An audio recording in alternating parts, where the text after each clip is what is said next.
Today's episode of Socially Democratic is presented to you by Dunn Street. Dunn Street partners with businesses, organisations, unions and social democratic parties across Australia and the globe to train leaders, develop engagement strategies and empower people to organise for change. Join us in 2020 as we continue to work with folks that want to make a difference, inspire, give hope and enable leadership to achieve their shared purpose. To find out how you can partner with Dunn Street, hit us up at dunnstreet.com.au. Hello, everyone, and welcome to another episode of Socially Democratic, your weekly centre-left political and cultural podcast that dives into the progressive issues of the day and the people leading them from home and abroad. On this week's episode, we are joined by the federal member for MacNamara, Josh Burns. Josh was my very first guest way back in May 2019. And he's come back on again to redeem himself. So we're going to be talking to Josh today about, what don't we talk about? We talk about how he's sort of settling into the new job. We talk about the recent Eden-Monaro by-election. We talk about coronavirus, federal politics, you name it, we're covering it. And there's even a bit of NBA like we did the first time at the end for those who want to stick around. Don't forget to subscribe to the podcast on Apple Podcast, Spotify and Stitcher. And if you're an Apple Podcast user, please leave us a rating and a review, which would be great. And for all the updates on the podcast and other Dunn Street related matters, just follow us at Dunn Street on Facebook, Twitter, Instagram and LinkedIn. Let's get to today's episode. Okay, we're taping this one on a Friday afternoon in downtown Melbourne, and joining me on the line, he was my first guest on the podcast way back in May 2019, which now feels like a decade ago, when he was the Labor candidate for MacNamara, and we were intending on doing this episode in the Dunn Street studios, but Dictator Dan had other plans. But he's now the federal member for MacNamara, which is a good thing. Coming to you from Melbourne's Borscht Belt, Josh Burns, Shabbat Shalom, and welcome back to Socially Democratic. Good Shabbos, Mr. Donnelly. And look, I am honoured that I was the first of many guests on Socially Democratic. I really feel like either I helped launch Socially Democratic or Socially Democratic helped launch me. I'm not sure which one. But I feel like I'm a part of history and it's good to be with you. Well, we're both still here. So whatever happened has been a roaring success. Well, I don't know whether we should jinx ourselves given our luck in this great state of Victoria hasn't been too forthcoming. But no, it is good to be with you. And sadly, we're not in your studio at Socially Democratic headquarters, because one thing I do like to do when I visit you, Stephen, is to rummage through your whiskey options and pour myself a drink. And unfortunately, I can't do that this afternoon. So you're going to have to keep it as an IOU. I deliberately scheduled this podcast late in the afternoon as well, because I thought that maybe we could, have a couple over the episode and then maybe kick on afterwards, which would normally end on you having a bit of a nap on the couch. But to be fair, in my defence, that was one time, and I'd had a big day, and your couch was very comfy. It is very comfy. It's a trap. After you did come on the very first episode, I then had a number of guests that came on and took the opportunity in the first couple of moments of that episode, of their particular episode, just to run the hot coals over you. Bit of wax lyrical. Yeah. Yeah. So here's your right of reply. Look, I'm going to take the high road, Stephen. And unlike some of your guests who remain nameless, mainly Sabina Husick and Annika Wells and Kate Thwaites, who really went the grubby low road of some real cheap drive-bys.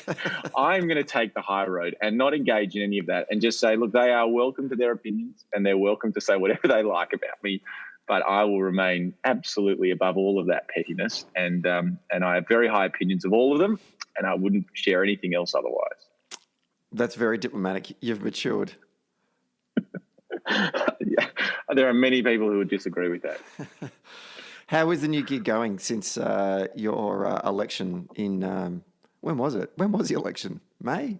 June? It was the 18th of May last year, and this pandemic started almost a year. It wasn't quite a year before this pandemic started, and so we didn't quite get a chance to find our feet and to I think it takes about 12 months to become sort of familiar with any new job. But yeah, it took about 12 months, and then the pandemic happened. And the first thing I'd say about the job is that it's a huge privilege, and to be elected to be a member of parliament is it was a life-changing thing that I'm still pinch myself each day to sort of, when I sit in the House of Representatives and I'm sitting across and sitting around people who are helping to lead our country or fighting for matters that they believe in. It's a wonderful thing. It's a wonderful privilege. I consider myself very, very lucky. But it's a hard job. If you're representing the interests of 100,000 people inside your electorate, it's one that I don't think it can be done unless you work hard and unless you feel the causes that you need to stand up for. So, look, I consider myself very, very lucky, and I consider myself very privileged to be in this position. But especially during this pandemic and during this economic downturn, we are seeing real challenges out there, and I do feel a sense of responsibility to do what I can to help.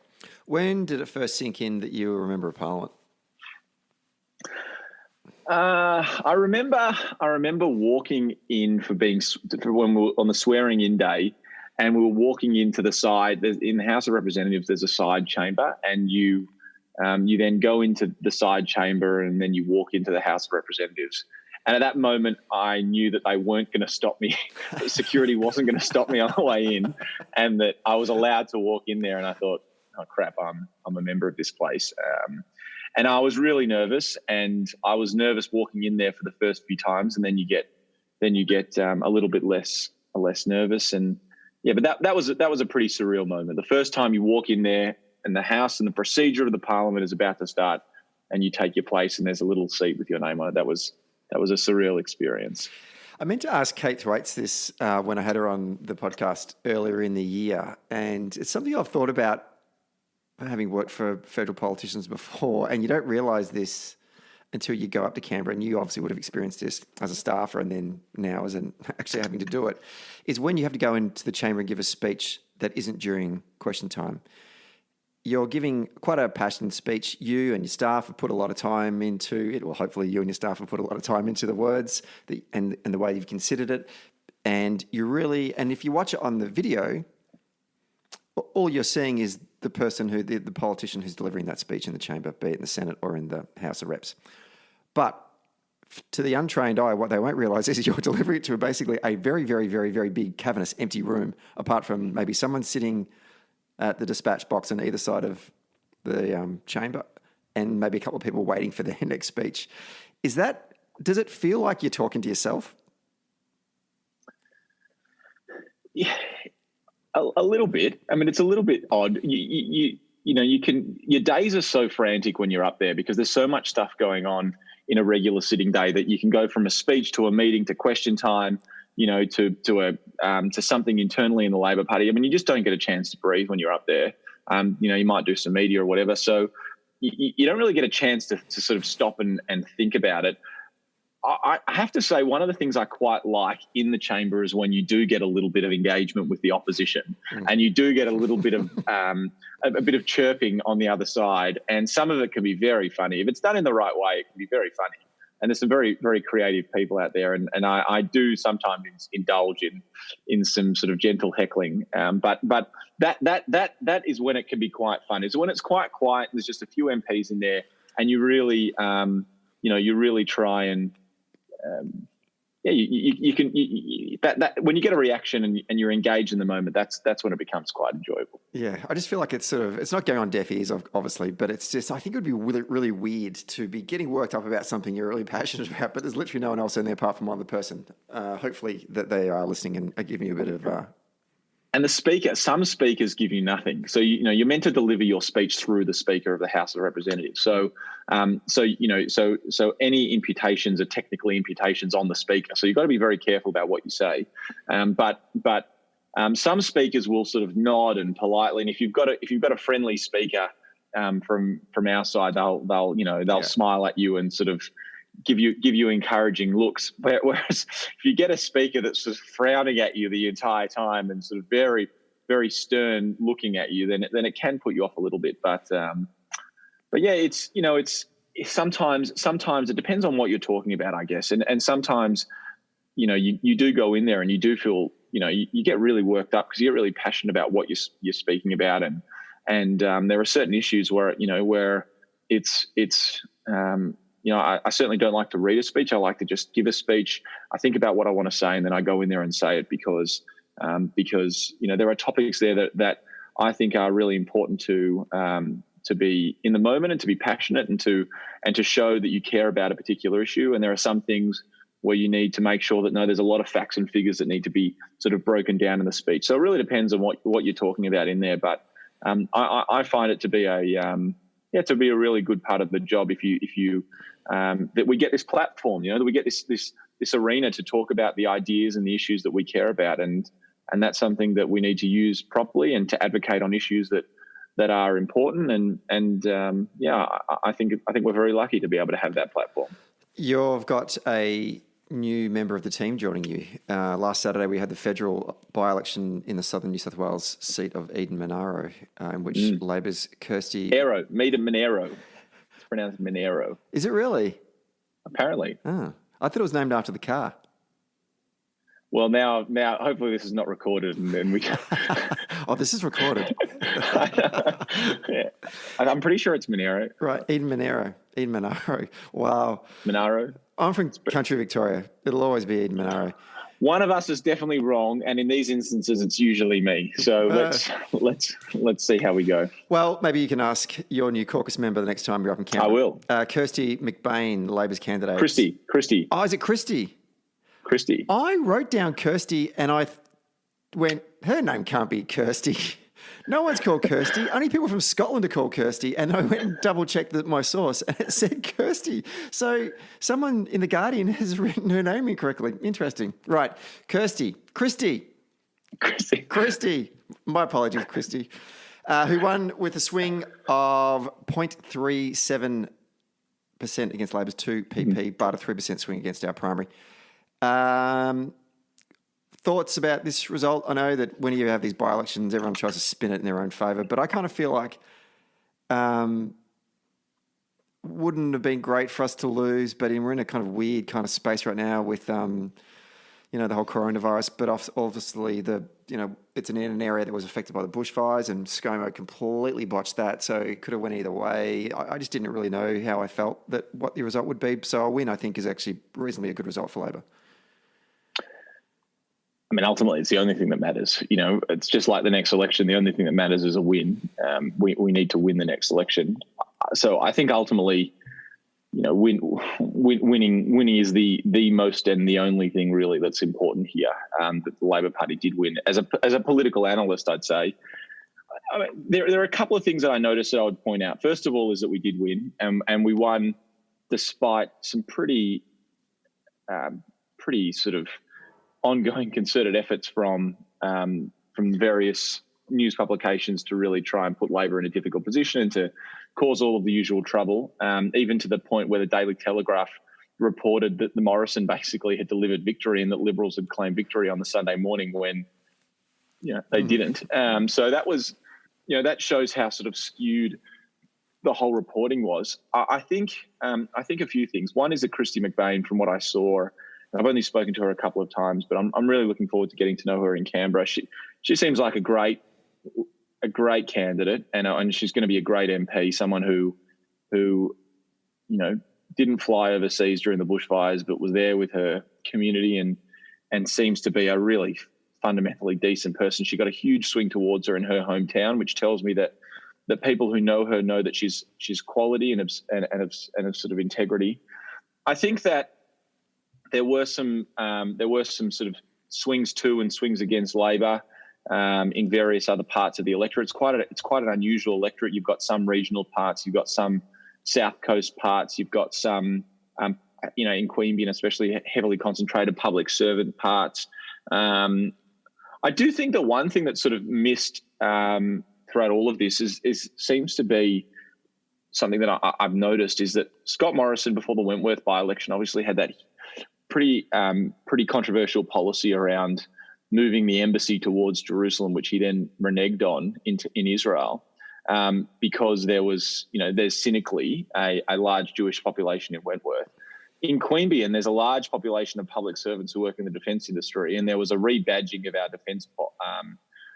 defence policy, which on its core Labor supports, but the timing of it tells me that it's a bit cynical. Maybe it's just because I'm cynical, but I do think that there's certainly an acceptance by the Morrison government to play with big foreign policy issues for domestic political purposes, which is a concerning thing that happened again in the second by-election, which I'm certainly noticing. So I think that overall the result's good. Kristy McBain seems like a really, really great person and someone who will do great things for her community. I do think that at the start of the by-election, though, I was saying that to ask people to vote against the government during a pandemic is a pretty big ask. And even if you're not a Liberal supporter, I think people seem to rally around the leaders at times of crisis.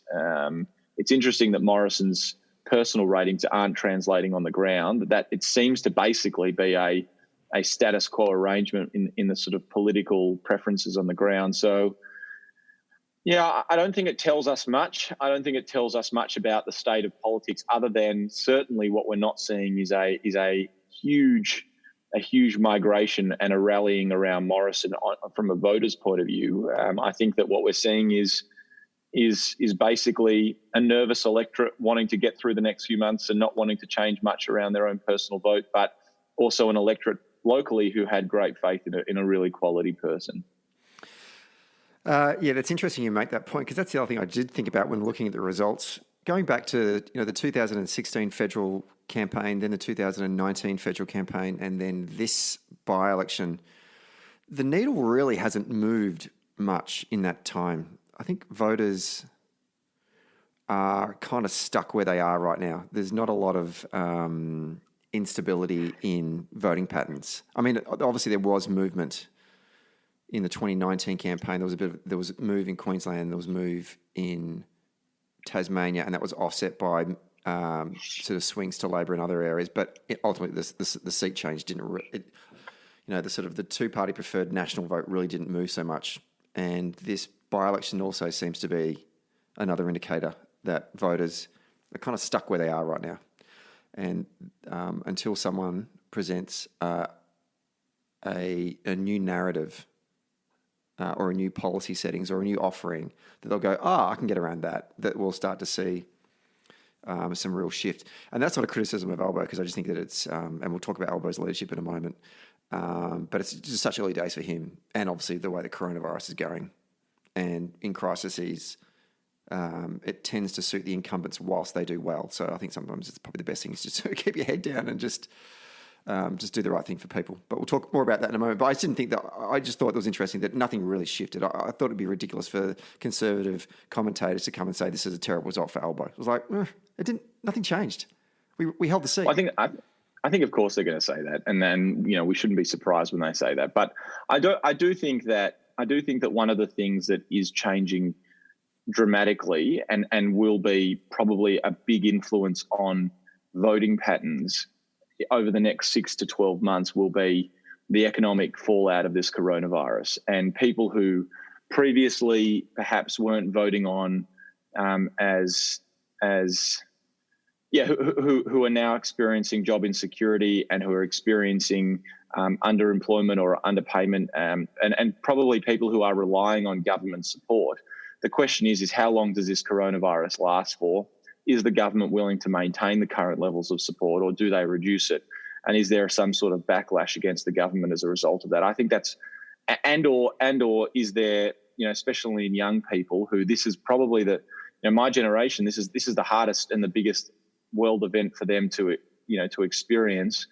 Certainly one that will affect them personally, probably the most.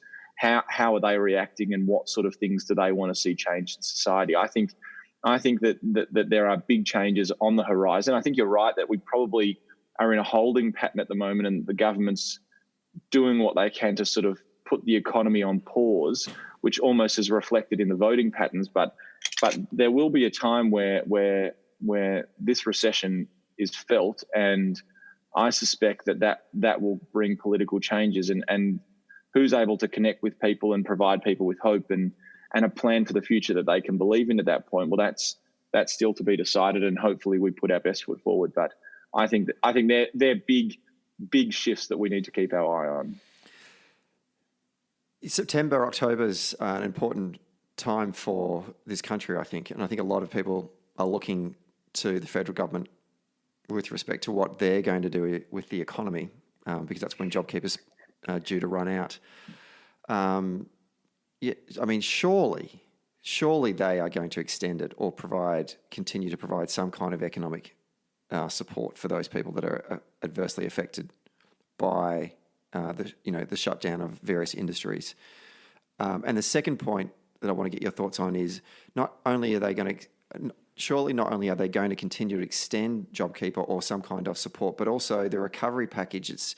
There's a lot of conversations going on in the trade union movement from certain trade unions, particularly unions that represent women, are saying that they're worried that any kind of stimulus is going to be heavily focused on male blue-collar workforces, whereas the people who are being directly impacted because of coronavirus are young people and are women.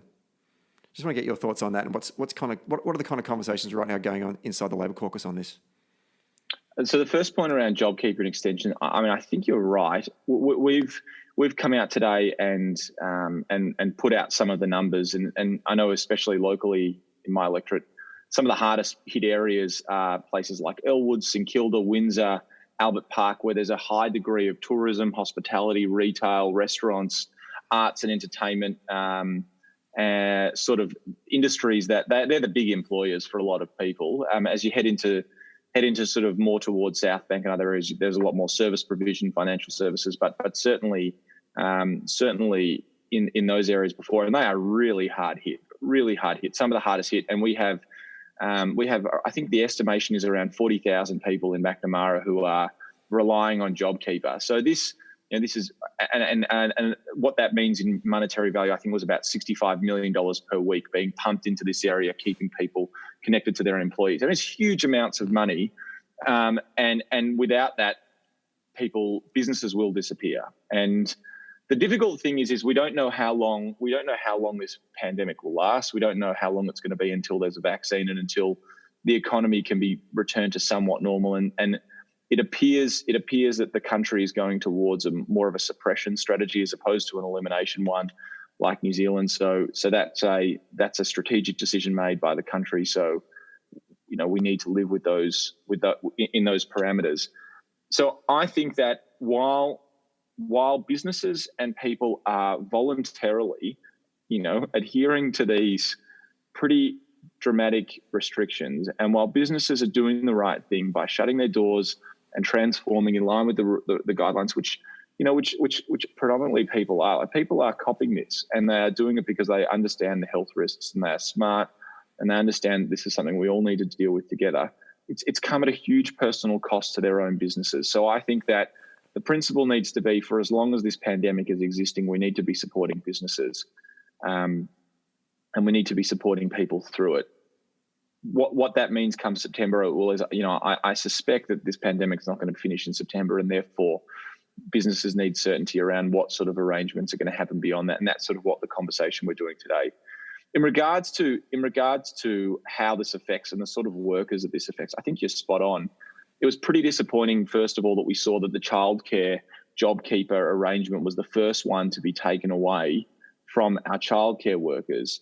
And the childcare changes have been quite messy and they're quite detailed, but as a sort of on a bird's eye view, basically what happened was the Prime Minister and Dan Tehan made all of the fees for parents free, as people know. And that meant the parents don't have to pay for the childcare.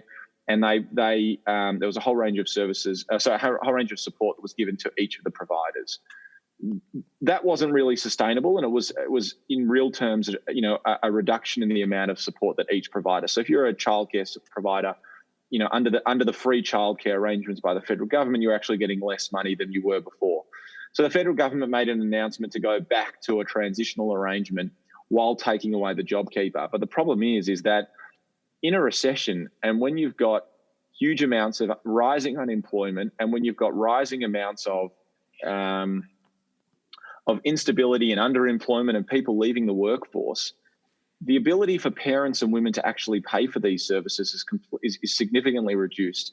And unfortunately, what I think is going to happen as a result of this childcare policy specifically is that families are going to have to make a choice. And ultimately, the way our society is structured is that women are still doing the most of the heavy lifting and doing more than their fair share when it comes to looking after the kids and working, is that women are going to be forced into a position of choosing, do they send their kids to childcare or do they keep working?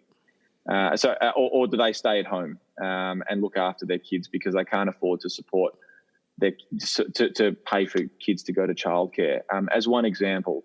So I think that while the free childcare arrangements, from a back end point of view, were difficult for providers, from the principle of making sure that we can support women getting back into the workforce, it was crucial, and making sure that women are being able to get back into the workforce and not choose between sending their kids and staying home is a really important one. So we can make arguments about, whether the stimulus packages can be for the home builders and various industries. I think that ultimately what we need to be doing is making sure we're allowing and supporting women to get back into the workforce, to participate in the workforce. We shouldn't be making it harder for families. And I think the childcare policy is central to that. I want to get your thoughts on how federal Labor remains relevant in a crisis like this, which I don't think is easy.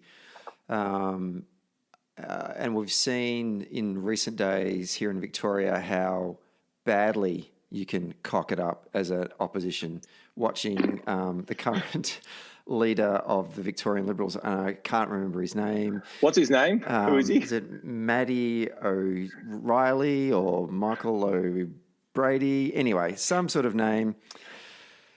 Smith. Isn't his name Smith? Is it Tom Smith or Tim Smith? Smith. I'm pretty sure it's a Smith. One of them. Name's Smith. Yeah. Just watching them basically just chase shadows. And just complain about anything and everything. So much so that they get themselves tangled in knots, and they're, one moment they're saying that they're criticising the Victorian state government for being too harsh with the lockdowns, and they're not opening up quick enough. And now it's going back to the original. I mean, it's like, come on. However, on the Labor side federally, it's tough because I think, generally speaking, most Australians are giving the federal government the benefit of the doubt through this at this point in time, and they're doing a reasonably good job. I think they've actually been dragged kicking and screaming along the way to do things like JobKeeper and whatnot, and that's possibly been led by the Labor premiers around the table in this federal cabinet that meets quite regularly. But I just want to get a sense from you as a Labor politician, how do you remain relevant in this crisis? I feel like the approach that Jerry and Elaine took in Seinfeld when their two friends both broke up, and they used this as an opportunity to maybe pair up with those two breaking up, and their narrative was, "I'm just there for you." I don't know if you remember that episode. I'm just gonna be there for you, and I think that's what Labor needs to do, right? They just need to sort of say to the community, "Hey, we're not having a go at the government, but remember, I'm there for you if you need me." So there's a few things. There's lots in this. My friend. The first thing I'd say historically is that while Churchill was given the responsibility to guide the United Kingdom through World War II, he wasn't given responsibility to get them out of the economic slump that followed it. And it was the Labor Party that was turned to in order to rebuild the country and rebuild the economy. So I think that while there is precedence for people to rally around the government of the day during a crisis, there is also historical precedence to show that following the economic downturn that inevitably follows, people will give an opportunity to those who they think has the best economic plan. I also think that the Eden-Monaro by-election shows that even in this pretty extraordinary climate, there is a pathway to victory for Labor. And despite the punters and the media putting the odds against the Labor Party, there is certainly room for an opposition and for an alternative. On the proviso that you're credible, you're local, you stand up for principles, and you talk to what people actually care about. I think that ultimately during the pandemic and during this crisis, we have one responsibility, and that's to help get the country through it. And people will mark down politicians if they don't feel that they're being constructive and they don't feel that they're actually helping to get the country through this. I think that some of the policies that we've seen throughout the pandemic wouldn't have happened if it wasn't for a opposition putting ideas, not criticism, but ideas before the government. Telehealth wasn't the government policy. It was Chris Bowen who pushed the telehealth policy until Greg Hunt decided to adopt it. Jason Clare was the one who was pushing an eviction moratorium to support businesses and residential homes throughout the pandemic.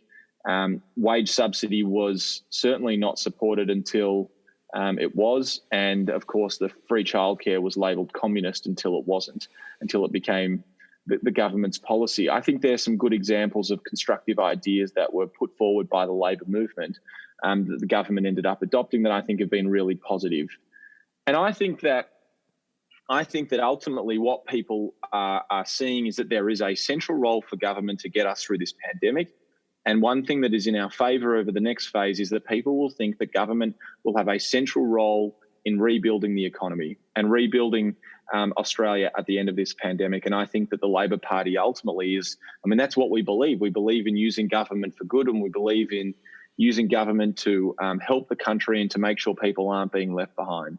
And I think if that's our frame, then we will have a legitimate case to put forward to Australians to ask for the gift of government to help steer the country and to help grow the economy out of this recession. I think in regards to the Victorian Liberal Party and where they've fallen short and why they probably haven't done themselves justice is because my read, and perhaps this is an obvious perspective, but my read on it is that they haven't been interested in assisting the Victorian government with ideas and things to make it better. That you don't hear Victorian Liberals coming out saying, well, I think the government should be trying this. I think the government should be thinking about this. You hear Michael O'Brien talking about, That's really name. petty. What's his name? That's his name. That's is right. he the deputy? Was he the deputy? Whatever he's anyway. Yeah. But sort of quite sort of childish name callings. Then they were talking about protecting the surplus in Victoria, I think was their line for a while, and now they're talking about still opening up the economy during, despite we're seeing rising cases. That was they're just not. They're just. I think Victorians are rightly sort of disappointed by the fact that they are very keen to make political partisan points, which we've all done from time to time, and I'm certainly not I'm not innocent of that. But during the pandemic, I think that they've gone for that over legitimate, thoughtful contributions to the sort of state debate, and that's their prerogative. They can do that, but I think they will remain irrelevant until they decide to actually be thoughtful and to be considered and to not be hyper partisan, but actually to think about what they're saying and the tone in which they're saying it, and whether it's in the interests of Victorians or whether it's only in their own political interests. And if it's only in their own political interests, well, no one's got time for that rubbish during a pandemic. How do you think federalism is holding up at this moment in this crisis? Well, as a Victorian, can I just say, not so well, thank you very much, Queensland and others that have restricted me from visiting for a while. No, I do think that we have seen at times different parts of the country work together in the national interest. And for example, Daniel Andrews this week has requested flights being detoured out of Melbourne and out of Victoria and accepted in other states. And that doesn't happen without a functioning federalism and without functioning cooperation. And I think ultimately that's a really good thing. And thank you to all of the other states who are helping Victoria. But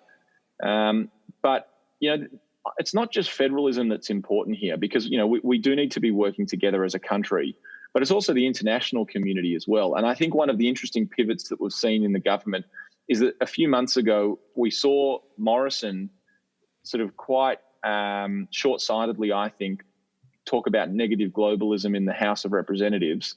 And only this week, or only a couple of weeks ago, Marise Payne pivoted away from that sort of negative globalism, Trumpian isolationist view of the world, and was more talking around Australia's engagement with the international community, Australia's engagement with multilateral organisations, and Australia's engagement with the world.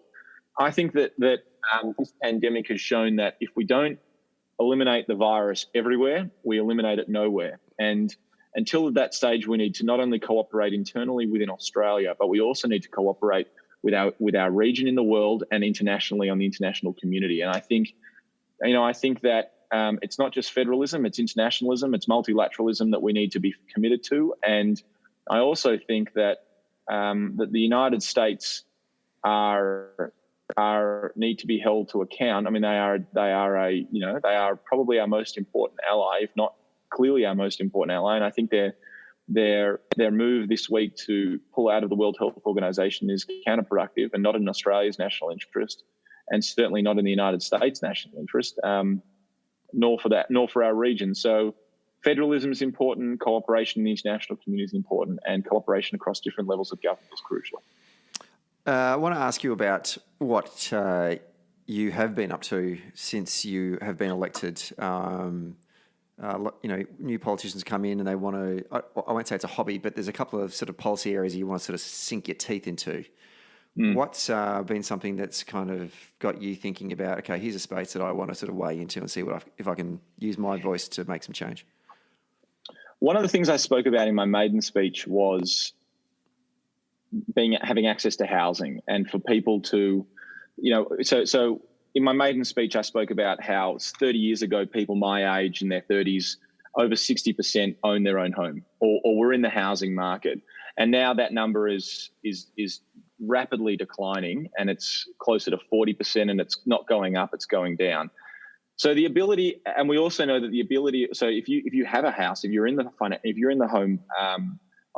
homeowner, you retire with significantly more assets than someone who is not. And what that brings with is financial security. It brings with asset accumulation over a long period of time. Instead of paying rent for 30 years, you're paying off your own mortgage, and you're essentially paying yourself, and a forced saving mechanism.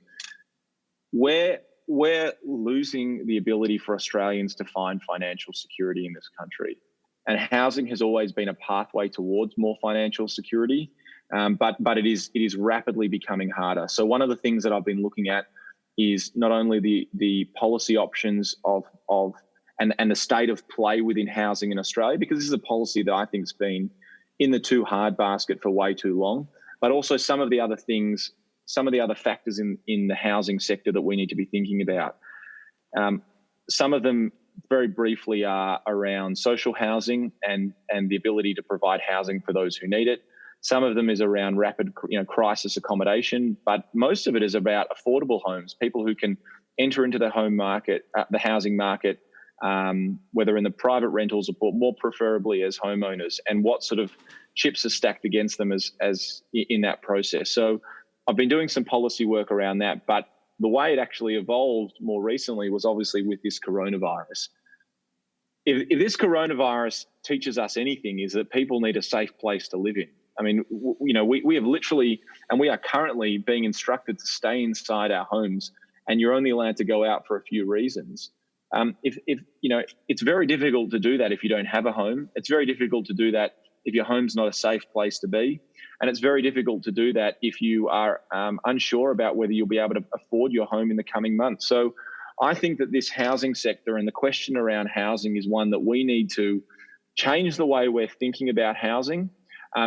Housing should be it shouldn't be this hard to access housing in Australia.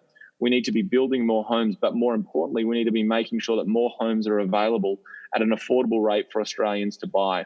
And part of that is demand, but part of that is supply as well. And I think government must play a role in the provision of housing and in the production of housing for Australians. So I'm looking at that at the moment in sort of far more detail, and we're doing a sort of larger policy piece on that. But that's something that I think I'd like to have a feature of my time in politics of changing the way in which people think about housing, not as a product that's sellable for property developers and to make a small number of people very wealthy, but also as something that people should access, something that people should acquire, and something that should help people acquire financial security in this country. Where are you on high density housing, mixed housing between public and private? The electorate of MacNamara, I always got to call it Melbourne Ports. It's always going to be Melbourne Ports to me. The we know what you're talking about. Yeah, indeed. It's the best electorate. Let's all be honest. It was my home. It was my home electorate for a very, very, very long time. It was. Is a mix of both high density, particularly in the sort of South Bank, Port Melbourne, and a little bit of South Melbourne area. In fact, now I think about it, starting to creep into St Kilda as well. But then towards this Caulfield, Elsternwick end, it's just traditional sort of blocks of land, homes, grounded homes. So you've got that mix, and not everybody wants to live in the city. A lot of people want to live in the city, or they want to live near good services. And as we continue to, I mean, Melbourne's the fastest growing capital city in the country. Victoria's the fastest growing state. Pretty soon it'll be the most populated city and state. People are wanting to come and live here because it's fantastic. Not right now. Couple of issues when it comes to coronavirus. We'll fix that up, and then we'll be on our way again. But as people do that, this urban sprawl could develop, which people get further and further away from the things that brought them here in the first place. You live. And the electorate that you represent is in the inner south. There's a real NIMBY, not my backyard culture, certainly in the inner north of Melbourne, primarily pushed by the Greens and Green supporters. I want to get your thoughts on that, because it's something possibly you could be wedged on, but is it a viable solution to some of the things you're talking about? I think with housing it needs to be a mix, and some people like living in the inner city in an apartment, and some people choose to live where the action is, and there's plenty of options in my electorate where you can do that. And then there are some people who prefer to live a little bit further out, and suburban living and all of that, and that's up to people, and providing people still want to live in the inner city. I think high rises will still be built, and provide people want to live in the suburbs and in outer suburbs and regional Victoria, I think they're still going to get built. So I don't think it's a hard and fast rule. I think the key to it is something that you mentioned in the middle of your question, and that's around services. And what I think governments and planning ministers have made the mistake of in the past is when you allow for the overdevelopment of a particular area, or when you allow for significant development of a particular area, but you don't circle it with all of the services that people need, whether it's open space, whether it's transport, whether it's either good, ideally good roads or rail, or, trams or whatever, bike paths, schools, healthcare, aged care, all of the different things, retail, shopping areas, food, all of the different things that people need. And I think that, especially in South Melbourne, heading into Fisherman's Bend, that's been something that that locals have really pushed back against. Will say, well, it's all very good and well to build a 14-story tower here, but like, where's our parks? Where's our parking? Where's our schools? Where's our services? And I think that the Victorian state government under Daniel Andrews and Martin Foley have actually had to play catch up with some of the overdevelopment that happened in Fisherman's Bend and other parts before. And it's a really expensive and difficult task for government to catch up to those sorts of things, to acquire, parks and open space to support, high density living. I don't have a problem with high density living. I mean, I think that's something that people choose to do, and people like to live in apartments and live close to the city, providing there's transport, which I think we need to do a much better job of, especially in that northern corridor near Fisherman's Bend. We need public transport in there, and that's something that I'll be talking more about over the coming months, and something that I'm working on at the moment. We need public transport. We need access to services. We can't just have development. So housing is not just, 4 walls and a bathroom. Housing is about a community. It's about a place that people like to be, and it's about a place that people can access. And I think that that when you find that balance between services and homes, then it works. I am looking at the time here, and I've got questions that are related to party reform and branch stacking, and I've also got questions related to the NBA. And I'm now making that decision. Now, do I go? Do I just try and sneak in a question? We can talk. We can talk. You and I. I know. I will ask you one question about branch stacking because you were named in one or two of the articles, in which apparently. And thank you for reminding me, by the way. I really appreciate it. I know. Well, for those of who've been somewhere else recently, there was a big report into branch stacking in 60 Minutes. And a couple of weeks ago on the podcast, I had former party secretaries in Victoria, Eric Locke and David Fanny on to talk about the fallout from it. And in it, you were named in the report as relying on Adam Somyurik's numbers for your own pre-selection. And I must admit, it surprised me because in the 5 years that I worked in the Melbourne Ports area, I wasn't aware of a huge Turkish block of votes that were in that area, but I could be wrong.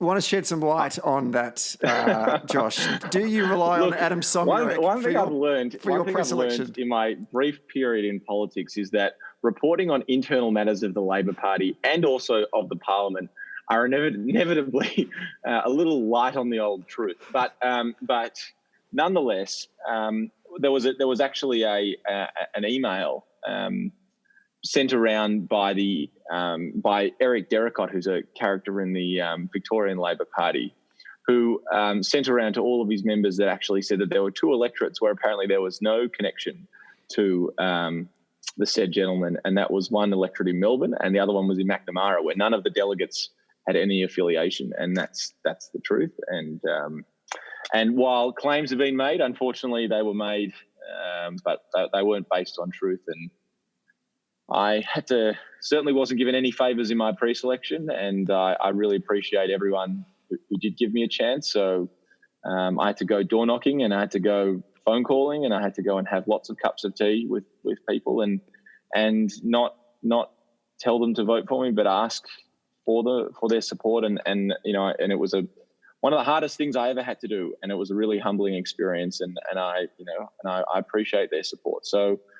Look, it was a pretty disappointing program, and it was really hard to watch for many people inside the Labor Party. But if it is, like all things, used as a force for good and used to help reform the party and used to make it harder for these things to happen again, or to make sure that they don't happen again, then ultimately that will be a good thing. It'll be a good thing for the Labor Party and good thing for our democracy.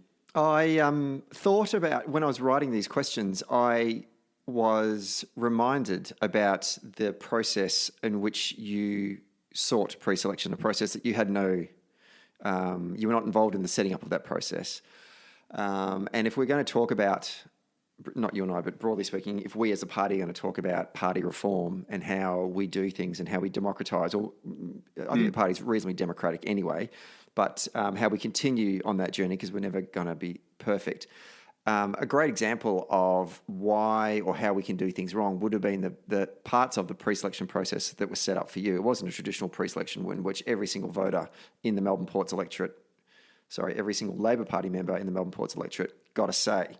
It was deemed that you had to be a member of Labor Unity to get a vote, and how that was decided, who was in Labor Unity, that was up for grabs. And I feel, and we didn't talk about it when you were on last time because you were the candidate. You hadn't won, and I thought, I'm not going to talk about that. But you don't need to say anything here. But I will give you my opinion. I think that process was set up so you didn't succeed, and I think you broke the process by doing exactly what you just said before. You went and spoke to everyone, and there is a bit of a conversation now happening in the party about the idea of having a primary system of selecting our candidates, abolishing party membership. So you can't rort party membership if it doesn't exist. You have a primary system in which people can register as Labor voters, and you register with the AEC or the VEC, depending on the jurisdiction, and you get a say in who your local Labor candidate will be. A candidate like you, and the way that you went out aggressively and spoke to people and didn't assume who was going to be voting for whom, and surprised everyone and won the didn't surprise everyone, didn't surprise me, but surprised certain people. Would you as a politician be comfortable with a process similar to a primary system in selecting candidates? I would. I would. I definitely would, and I think it would. If done properly, would bring people into the party that maybe wouldn't otherwise feel as attached and as connected to the party. I think that the one principle that I certainly learned in my journey to becoming the pre-selected candidate was that the credibility in the role is the only thing that is important. You know, that whoever is on that role and the electoral role making a decision, whether it be for a candidate, whether it be for an election, you know, like, it is sacred. It is part of our democracy that we need confidence in the legitimacy of the people making the decisions. And whether you have to be a member of the party, or whether you have to be registered supporter of the party, or whether you have to be paid up or whatever, like that's I'm sort of open to whatever preferences are, as long as there is confidence in the legitimacy of the electoral role or of the role of the party, then we will ultimately get to good places, and we will have the best candidates come forward. I think that one of the things we need to be careful about if we were going to move towards a primary system is that we don't want to make it easier for people to get on that row or to be manipulated to be on that role. What we need to make sure is that the process to get on that role is sufficiently difficult that you actually have to be an active participating member. No, I have no problems, you know, in MacNamara, and I've spoken to a lot of the members locally since that 60 Minutes business. And, you know, one of the things I said is that we've got about 500 members in MacNamara of the Labor Party. And on election day, we had about 500 volunteers. You know, we had people not just doing their bit throughout the campaign. I was blown away, Stephen, by how much support and effort and time and heart people put into supporting the Labor Party in MacNamara. And it was one of the most humbling things to see people give up their time to stand up for a party that they believed in. And it was so wonderful to be a part of. And you know, for those people to then see that their membership isn't valued was a slap in the face during the 60 Minutes thing. So I'm certainly open to the ideas of either a primary contest or whatever, as long as there's confidence in the process in how people get on that role and it can't be manipulated.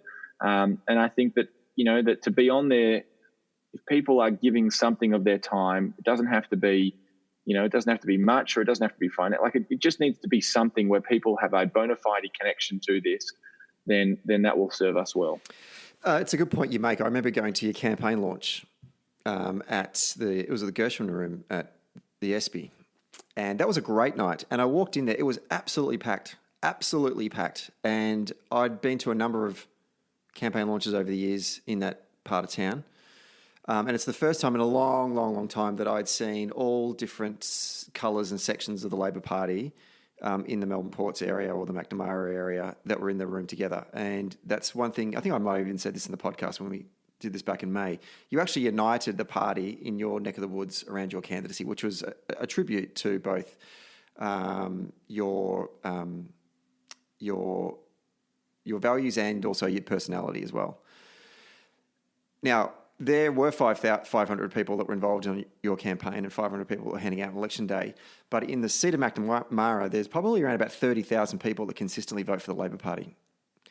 Wouldn't it be amazing if you had maybe even half of those, 15,000 people actively involved campaigning for you and for all the issues that are important to that community on a regular basis? The potential is so much greater. Well, I think one of the things that this pandemic will do is that the apathy that perhaps existed in Australian politics will be disappeared. It will disappear. And I think more and more people will want to have their say, and more people will care deeply about the decisions of government, and will care deeply about the political party that represents them. And that becomes, that's a difficult thing because it means there's going to be more accountability. But I think ultimately it is a wonderful thing, and something that we, if we embrace it and if we are putting forward, a hopeful idea of how to rebuild this country after all this devastation, then absolutely. And if that means that those people are actively engaged in the Labor Party, well, then that's a wonderful thing too. I do think we need to. There are things we need to think about. I think that the primary system in the United States is a part of what has led to a very divisive system. And I think the United States, the polarization of politics over there and the hyper-partisanness of politics is partly to do with the candidates, but partly also to do with the system that they exist within. So, I'm certainly open to it, but I think we're going to see more activism anyway, and I think we're going to see more activism in politics because people are going to need to, and people are going to need to take more of an active role in the decisions that are made by government, because as we're seeing right now, more and more people are directly affected by the decisions of government. I mean, you make a good point, and I've thought about that a lot, your reference to the United States and the polarisation that exists within both the Democratic Party and the Republicans. But the division exists over policy. And the division that exists in the Australian Labor Party now is actually over personality. I'd rather have a division over a policy than I just don't like you because who you're lining up with right now. I don't think we should fear democracy when it comes to policy because it's healthy.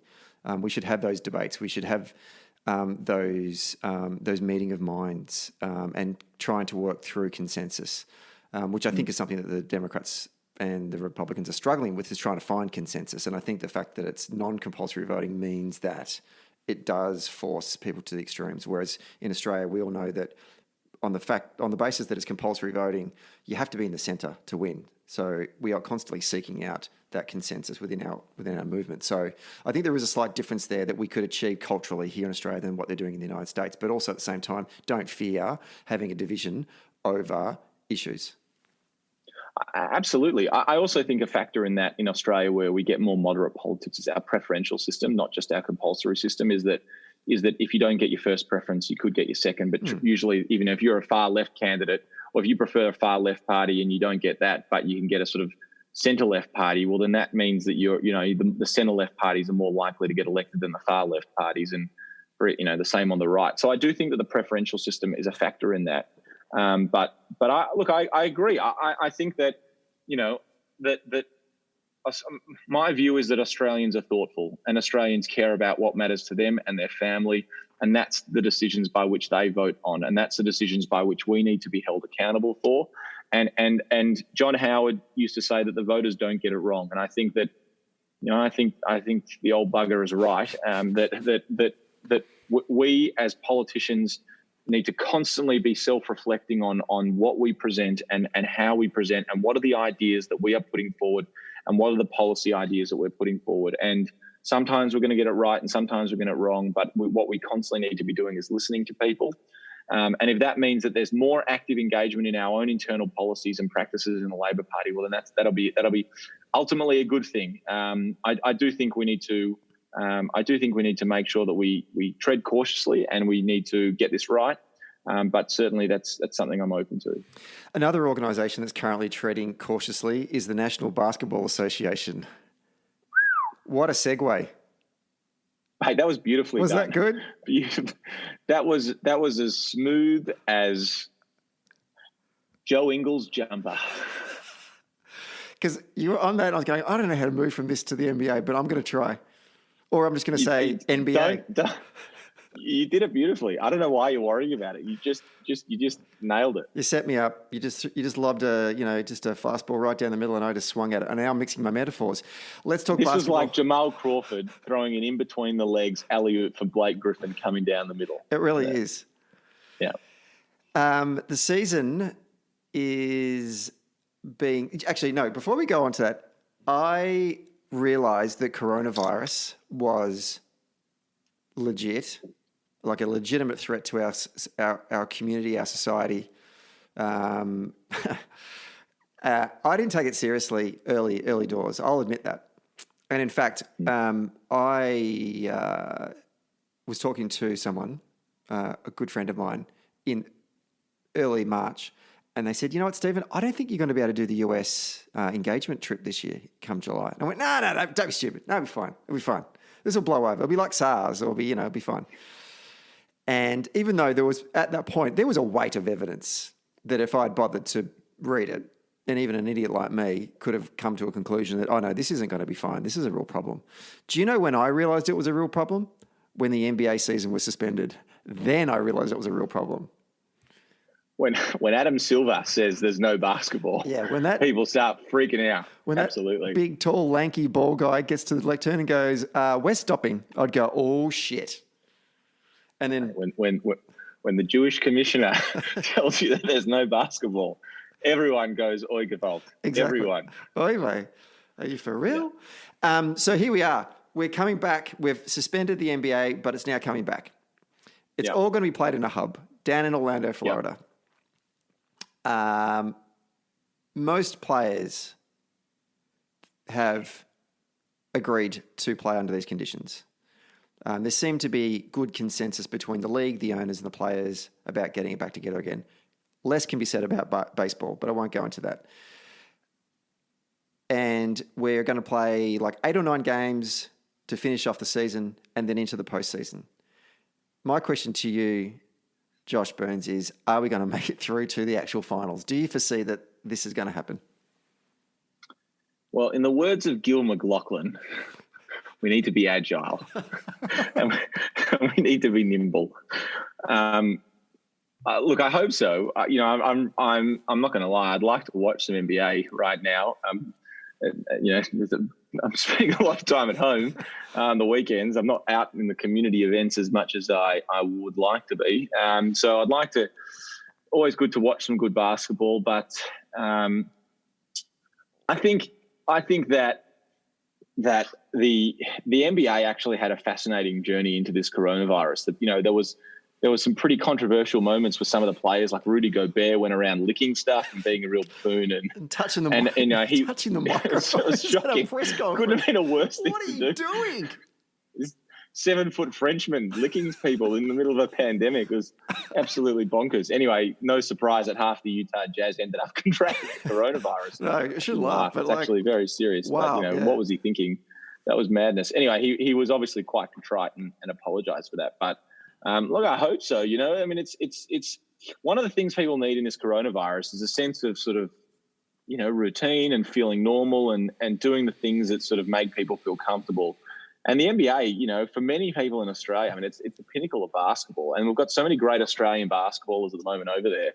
I should stop and say Patty Mills' announcement yesterday, where he announced that his $1.5 million he's going to get for the rest of this season will all be donated to Indigenous causes in Australia. I mean, what a great thing, and kudos to Patty Mills, who's a real star.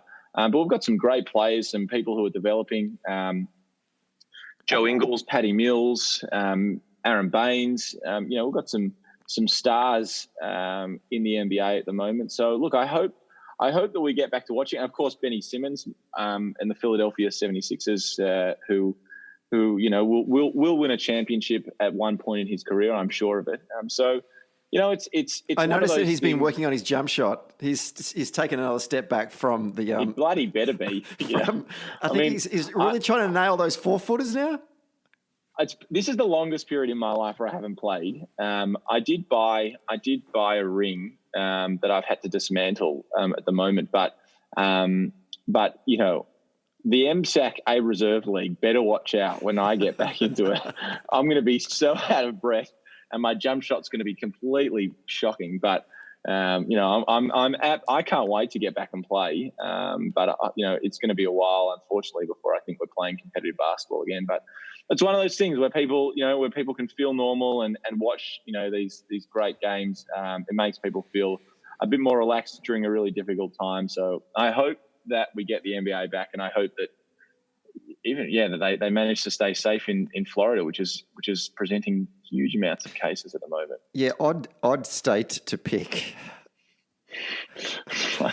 We've got epicenter of the pandemic at the moment. But anyway, we hopefully I'm sure they've got procedures in Orlando, and the hub is confined, and the players stay safe, and that would be great. Would you feel a little bit underwhelmed if your team was to go through and win this season's championship? I feel like it's an asterisk championship a little, isn't it, really? I'd be surprised if Orlando got up and won, to be honest. But home court advantage. Look, I mean, maybe. I mean, I think that these players are, that when you hit the court, when you're playing, you don't think about anything else. You think about the game, and they'll be giving it everything. I hope that we get to see some basketball, and I still think that Milwaukee, like if a team like Milwaukee or the LA Lakers end up winning, I mean they were dominating before the season got interrupted. So it wouldn't be a surprise, and I don't think it would be an asterisk because they've done wonderfully before. Like they were beating teams before the lockdown and before the pandemic hit. So if they go on to win, it'll be be a reflection of their consistency throughout the season. I know you will be disappointed if the Boston Celtics don't get up. One of the best coach teams, but I'm not sure you've got the depth at the moment.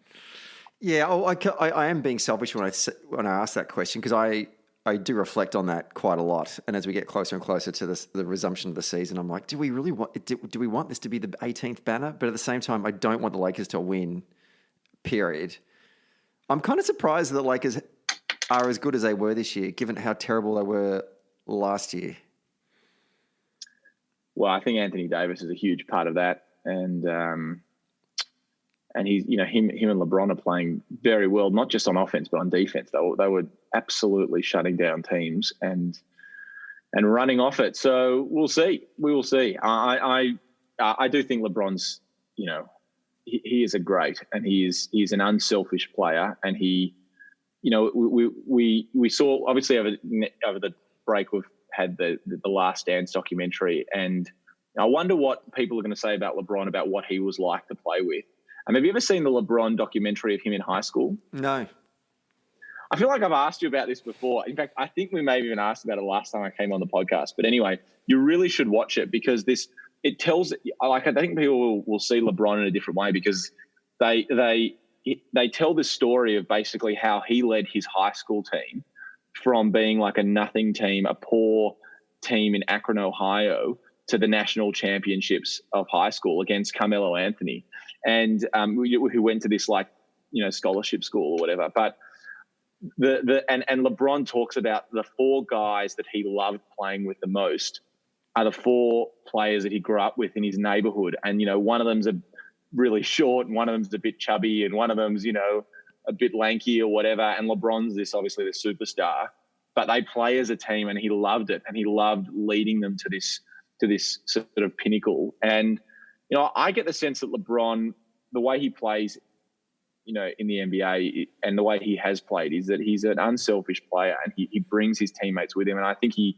he's obviously come so close to being the sort of a story like Jordan, but not quite, but almost, but at the same time has helped made really ordinary teams great, just like he did in high school. He's a fascinating character, and you should definitely watch that documentary. What was your take on The Last Dance? Rodman's bonkers. That's I can't believe they let him go to Vegas for 5 days. What was that about? I think that the thing that was so incredible to see was Michael Jordan's ability to control the history that he was about to create in the moment. And that if Michael Jordan decided he was going to turn it on, he just did. And as someone who has played basketball for 25 years or whatever, and I love the game, and for a brief period I wasn't terrible at it. I'm now venturing into this sort of being terrible at it, but for a brief period I've never been able to turn on this ability to become better. I always just what I was on the court. If I did good things, I did good things, or I didn't. But Jordan was not like normal people in that regard, is that he if he chose to, and if he had this internal drive, he could go to a place that no one else could get to. And that there's something just astonishing about that was real. And it wasn't just him talking about it. It was real, and it happened, and he did it. And he could talk absolute, crazy ideas, but he then made it happen on the court. And he is the best that's ever been. And it was great to get an insight into it. What surprised, one of the takeaways for me that surprised me the most is Jordan's ability to have a couple of cigars and maybe a few beers and a whiskey before a game. Well, not only before a game, that whiskey jar by his seat, it got pretty low and up and low, and I reckon he enjoyed the filming and really relaxed into some of those interviews pretty nicely. He really did. He was not stressed at all. Who, apart from Rodman, who went up and who went down in your estimations after seeing the documentary? I loved the Steve Kerr story of this guy who was a role player and certainly had nowhere near the ability of Michael, but certainly as a person matched Michael. As a person of integrity and a person of sort of their own personal pride, Steve Kerr had his own story. He could stand on his own 2 feet.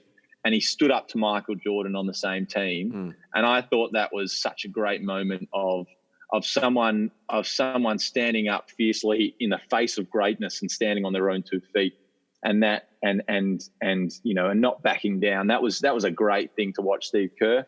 I think Scottie Pippen probably got a rough run in there in some, like, he obviously did things that I think he regrets a little bit, but he was a champion, and without Scotty, there is no Michael, and he was the greatest teammate, probably the second best player in the league at that time, and he was the ultimate teammate. So he probably got a bit of a rough run throughout the whole thing, but it was such a wonderful insight into the world, and I really enjoyed it. Phil Jackson, I didn't really know much about him as a coach, apart from the fact that he was the coach during that era, and then he went to the Lakers, and so therefore I despised him. He went up in my estimations. I found his style of leadership and also the backstory to him as well was quite interesting, and the way that he could work with a bunch of superstars, but also the greatest NBA player that has ever played the game, to be able to mould and work with him and his talents and his greatness, and have someone like, a character like Dennis Rodman on the team as well, and to give him the space, but also to work with him and to find the values that they could connect around. Takes, I just can't see, some moron AFL coach being able to make that connection with a character like Dennis Rodman the way that Phil Jackson did. And at the end of that whole, and also the way it was treated by the front office as well. And also the fact that the players rallied around him. Like Michael Jordan said, no Phil, no Mike next season, it speaks to the respect and the appreciation that the players had for him. Like he, by the end of it, I went, okay, Phil Jackson, you're quite a special leader and coach in basketball. Not everyone can see what's going on behind the front facade and behind behind the front wall. And Phil Jackson, I think, was able to get to the essence of what these people were and who they were, and connect with them on a way, as you say, that most people couldn't. And he was a manager of people and a leader of people, and he's one of the great basketball figures that will ever live. But he struggled with Kobe, by the sounds of it. Like, him and Kobe didn't have a great relationship, which I just then find interesting, that he could be able to work with Dennis Rodman and Michael Jordan and then not be able to strike up a relationship with. I mean, he did lead Kobe to 5 NBA titles. He did guide them. So, who knows what the stories would have been and what Kobe would say today if he was still alive. But clearly Phil was able to whether players were happy or not, that he was able to extract greatness out of them, which is a pretty special quality. Shall we leave it at that? Why not? Josh, take care, my friend. It's been wonderful having you on the show. Great to see you doing great work now that I helped launch your career. and me yours, my friend. Indeed. All the best. Take care, Stephen. Good to chat.